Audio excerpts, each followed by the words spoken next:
Welcome to midnight Whisper Bangla. চ্যানেলটি subscribe করে রাখুন, কারণ ভয় এখান থেকেই শুরু।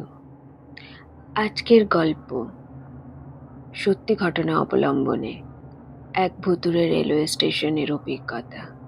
একটা রেল স্টেশন যেখানে সারাদিন প্রচুর ভিড় থাকে, কিন্তু রাতের সময় পুরো অন্ধকার, নিঃশব্দ ও ভয়ঙ্কর লাগে। অন্ধকারে শুধু প্ল্যাটফর্ম, আর প্ল্যাটফর্মের মিটমিট আলোতে রেল লাইন, আর দূর থেকে ট্রেনের হুইসেলের আওয়াজ এক আজব গা ছমছমে পরিবেশ তৈরি করে দেয়। এই ঘটনা পশ্চিমবঙ্গের এক রেল স্টেশনের। স্টেশনের নাম এখানে পরিবর্তন করে রাখা হলো মাধবপুর রেলওয়ে স্টেশন। গ্রামের শেষ প্রান্তে এই রেল স্টেশন। এই স্টেশন পশ্চিমবঙ্গ এবং ঝাড়খণ্ডকে যোগ করেছে, তাই এই স্টেশন থেকে অনেক ট্রেন যাতায়াত করে। দিনের বেলায় এই স্টেশন অন্য রেলওয়ে স্টেশনের মতোই ব্যস্ত থাকে। প্রতি ঘন্টায় ট্রেন যাতায়াত করে, যাত্রী প্ল্যাটফর্মে ওঠানামা করে, আর যেখান থেকে কোন ট্রেন যাবে কোন স্টেশন দিয়ে লাউড স্পিকারে সেই আওয়াজের শোনা যায়। কিন্তু সন্ধ্যার পর ধীরে ধীরে এই স্টেশনের চিত্র সম্পূর্ণভাবে বদলে যায়। রাতের অন্ধকার পুরো স্টেশনকে ঘিরে নেয়। তখন এই স্টেশন মনে হয় এক অন্য দুনিয়ার অংশ। রাতে এখানে কোনো ট্রেন দাঁড়ায় না। সব ট্রেন অতি দ্রুত বেগে এই স্টেশন পেরিয়ে যায়। মনে হয় লোকো পাইলটও এই স্টেশন এলে অতি দ্রুত পেরিয়ে যাওয়ার জন্য অপেক্ষা করে। আর প্ল্যাটফর্ম নাম্বার 2, এর দিকে তো কেউ তাকায়ই না রাতে, কারণ এখানকার লোকজন বলে এই প্ল্যাটফর্ম নাম্বার 2-তে রাতে অন্য কেউ থাকে। কেউ এমন একজন যে শেষ ট্রেন পর্যন্ত কারোর জন্য অপেক্ষা করছে। প্রায় 15 বছর আগে এই স্টেশনে এক ভয়ানক ঘটনা ঘটেছিল। এই ঘটনার পর এই স্টেশন অনেক অস্বাভাবিক ঘটনা ঘটতে থাকে। এই ঘটনা এমন এক রেল স্টেশনের যেখানে বেশি রাত পর্যন্ত কেউ থাকার সাহস করে না। এই ঘটনা অনেকের কাছে আজগুবি বলে মনে হলেও এই ঘটনাটি এক রেলওয়ে কর্মচারীর নিজস্ব অনুভূতি ছিল।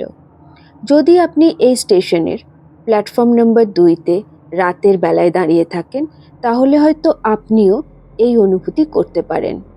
অরিত্র এক রেল কর্মচারী, যে 2 বছর আগে রেলওয়েতে চাকরিতে যোগদান করেছিল। কিছুদিন আগে তার ট্রান্সফার হয়ে মাধবপুর রেলওয়ে স্টেশনে। এই স্টেশনে সে স্টেশন মাস্টারের দায়িত্বে ছিল।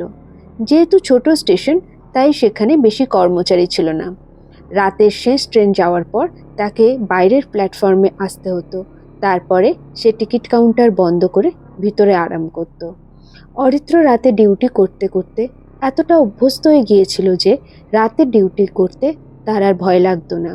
স্টেশন গ্রামের শেষ প্রান্তে ছিল, তাই সন্ধ্যার পর থেকে স্টেশনে তেমন কোনো লোকজন দেখা যেত না। কিন্তু কর্মচারীরাও গ্রামের লোকজনদের মুখে শোনা যেত রাত 12টার পর থেকে প্ল্যাটফর্ম নাম্বার 2-তে কিছু অস্বাভাবিক ঘটনা হয়। কেউ কেউ বলে ওখানে কারোর ছায়া দেখা যায়, আবার কেউ কেউ বলে ওখান থেকে কারো হিল পরে হাঁটার শব্দ শোনা যায়। একদিন অরিত্র তার সহকারী নীতিশকে জিজ্ঞাসা করে, এই প্ল্যাটফর্ম নাম্বার 2-এর ঘটনাটা কি সত্যি, না লোকজন শুধু মজা করার জন্য এই ঘটনা রটাচ্ছে? নীতিশ হালকা হেসে জবাব দিয়েছিল, ভাই আমি তেমন কিছু কোনোদিন দেখিনি, কিন্তু অনেক লোক ওই প্ল্যাটফর্মে কারোর থাকার অনুভূতি অনুভব করেছে।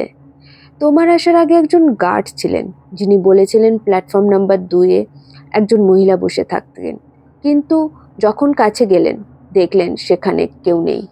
এই ঘটনা একবার ঘটেনি, বহুবার ঘটেছে। অরিত্র নীতিশের এই কথার তেমন কোনো গুরুত্ব দেয়নি। অরিত্র ভূত প্রেত এসব একদম বিশ্বাস করতো না। সে মনে করত অন্ধকারে এবং একা থাকার কারণে মানুষের মনে একটা অন্ধবিশ্বাস জন্মায়। কিন্তু কে জানতো অরিত্র, যে কিনা ভূত প্রেতকে অন্ধবিশ্বাস বলে মনে করত, আজ তার সাথে এমন ঘটনা ঘটবে। কয়েক বছর আগে কিরণ নামে এক মেয়ে, এই গ্রামেরই মেয়ে ছিল। উচ্চ মাধ্যমিক পাশ করার পরে কলকাতায় ইঞ্জিনিয়ারিং পড়তে যায়। সেখানে তার সাথে কলেজেরই এক ছেলের আলাপ হয়। ধীরে ধীরে তাদের মধ্যে বন্ধুত্ব বাড়তে থাকে। এদিকে কিরণের বাড়ির লোক অন্য জায়গায় বিয়ের জন্য তাকে চাপ দিতে থাকে। কিরণ আর নিলয় ঠিক করে তারা কলকাতায় এসে বিয়ে করবে। কিরণ বাড়ি থেকে বের হয়ে আসে, পরনে লাল শাড়ি, হাতে একটা ব্যাগ। কিরণ ঠিক করেছিল রাতের শেষ ট্রেনে সে কলকাতায় চলে যাবে। বাড়ি থেকে বেরিয়ে স্টেশনের উদ্দেশ্যে রওনা দিয়েছিল কিরণ। এত রাতে কোনো গাড়ি ছিল না। সে হেঁটে প্রায় দৌড়াতে দৌড়াতে স্টেশনে পৌঁছে সে দেখল ট্রেন সবে ছাড়ছে। সে দৌড়ে ট্রেনে উঠতে গেল, কিন্তু প্ল্যাটফর্মে তার পা পিছলে যায় আর সে সোজা ট্রেন লাইনে পড়ে যায়। ট্রেনের নিচে চলে আসে। আর ওই সময় প্ল্যাটফর্মে থাকা একজন বয়স্কা সাফাই কর্মী নিজের চোখে এই ঘটনা দেখেছিল। এই ঘটনার পর স্টেশনে এই গুঞ্জন শোনা যায় যে কিরণের অতৃপ্ত আত্মা এই স্টেশনে ঘুরে বেড়ায়। অনেক লোকজন, গার্ড, সাফাই কর্মীরা বলতো এক মহিলাকে তারা 2 নম্বর প্ল্যাটফর্মে বসে থাকতে দেখেছে। তারা যখন কাছে যেত তখন আর কিছুই থাকতো না। তারপর থেকে প্ল্যাটফর্ম নাম্বার 2-তে অদ্ভুত সব ঘটনা ঘটতে থাকে। কিন্তু অরিত্র এসব ঘটনা বিশ্বাস করতো না। অরিত্র সেই দিন নাইট ডিউটি ছিল। রাতের শেষ ট্রেন যাওয়ার পর সে কাউন্টার বন্ধ করে রেস্ট নেবে। অরিত্র রেডি হয়ে রাত 9:30টায় নাইট ডিউটি করার জন্য তার কোয়ার্টার থেকে বের হয়। নাইট ডিউটি জয়েন করে। নীতিশ চলে যাওয়ার সময় অরিত্রকে বারবার বলে লাস্ট ট্রেন চলে যাওয়ার পর টিকিট কাউন্টার বন্ধ করে ভিতরে থাকবে। সে যতই কেউ ডাকাডাকি করুক না কেন, বাইরে যাবার দরকার নেই। রাত তখন 12:45। লাস্ট ট্রেন প্ল্যাটফর্ম নাম্বার 1 দিয়ে যাবে। অরিত্র নিজের ঘড়ি দেখল, তারপর সিগন্যাল প্যানেলের দিকে তাকিয়ে দেখল। কিছুক্ষণ পর ট্রেনের হর্ন শোনা গেল। দেখতে দেখতে ট্রেন স্টেশন পেরিয়ে গেল।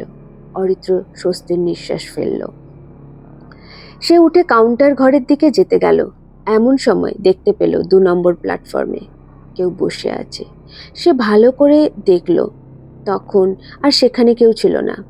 তারপর অরিত্র যখন পিছন ফিরল তখন সে শুনতে পেল তার কানের কাছে কেউ ফিসফিসিয়ে তাকে ডাকছে। সে ভাবল রাতে হাওয়া দিচ্ছে, হয়তো হাওয়ার শোঁ শব্দ শোনা যাচ্ছে। স্টেশন পুরোপুরি জনমানব শূন্য ছিল, তবুও তার মনে হচ্ছিল তাকে কেউ দেখছে। অরিত্র 2 নম্বর প্ল্যাটফর্মের দিকে এগিয়ে যায়। সেখানে গিয়ে সে কাউকে দেখতে পায় না, কিন্তু ঠান্ডা হাওয়া বইছে চারিদিকে। নিঃশব্দ, কোথাও কোনো জনপ্রাণী দেখা যাচ্ছে না। অরিত্র টিকিট ঘরে চলে এসেছে। চারিদিকে লক করে সবে চেয়ারে বসেছে। চোখটা হালকা তার বন্ধ হয়েছে। এমন সময় সে দরজার ধাক্কা শুনতে পেল। প্রথমে অরিত্র কোনো গুরুত্ব দিল না, কিন্তু ধীরে ধীরে আওয়াজ বাড়তে লাগলো। তারপর অরিত্র যখন দরজা খুলল, সে দেখল তার সামনে এক অপূর্ব সুন্দরী মহিলা দাঁড়িয়ে আছে। মহিলাটি অরিত্রকে বলল, রাতের শেষ ট্রেনের টিকিট দিন তো, কলকাতায় যাব। অরিত্র বলল, রাতের ট্রেন চলে গেছে, আপনাকে ভোরের ট্রেনে যেতে হবে। মহিলাটি অরিত্রকে অনেক রিকোয়েস্ট করলো, বলল, আমাকে রাতটুকু একটু বসতে দেবেন বাইরে, ততক্ষণে ঠান্ডা হাওয়া আর অল্প অল্প বৃষ্টি শুরু হয়েছে। অরিত্র মহিলাটিকে দেখে অসহায় বোধ করল। সে তাকে বলল, ঠিক আছে, আপনাকে বাইরে বসতে হবে না, আপনি এখানেই বসুন, ভোরের ট্রেনে আপনি চলে যাবেন। মহিলাটিকে বসিয়ে অরিত্র একটু চা বানাতে গেল। এমন সময় হঠাৎ করে এক মহিলার চিৎকার শুনতে পেল। অরিত্র হাতে চায়ের কাপ নিয়ে বাইরে ছুটে এলো। বাইরে দৃশ্য দেখে তার হাত থেকে চায়ের কাপ পড়ে ভেঙে গেল। অরিত্র শুনল ট্রেনের হর্নের আওয়াজ। সিগন্যাল বদলে গেল আর ঝড়ের বেগে ট্রেন স্টেশনে ঢুকলো। ট্রেনের পিছনে মেয়েটি ছুটতে ছুটতে রেল লাইনে পড়ে গেল।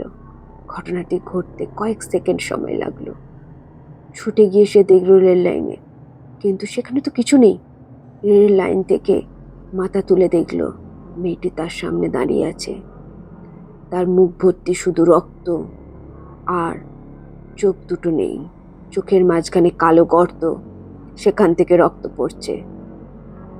এই দৃশ্য দেখে অরিত্র সেখানে অজ্ঞান হয়ে পড়ে যায়।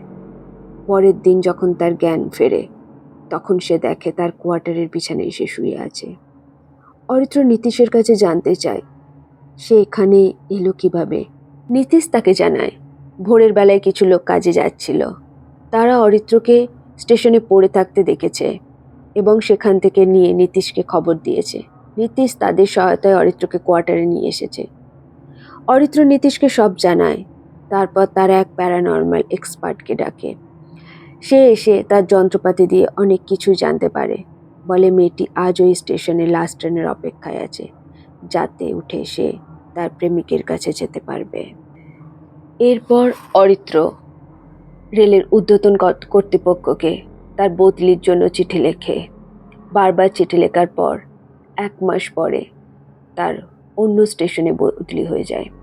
কিন্তু আজও সে সেই রাতের ঘটনা ভুলতে পারেনি।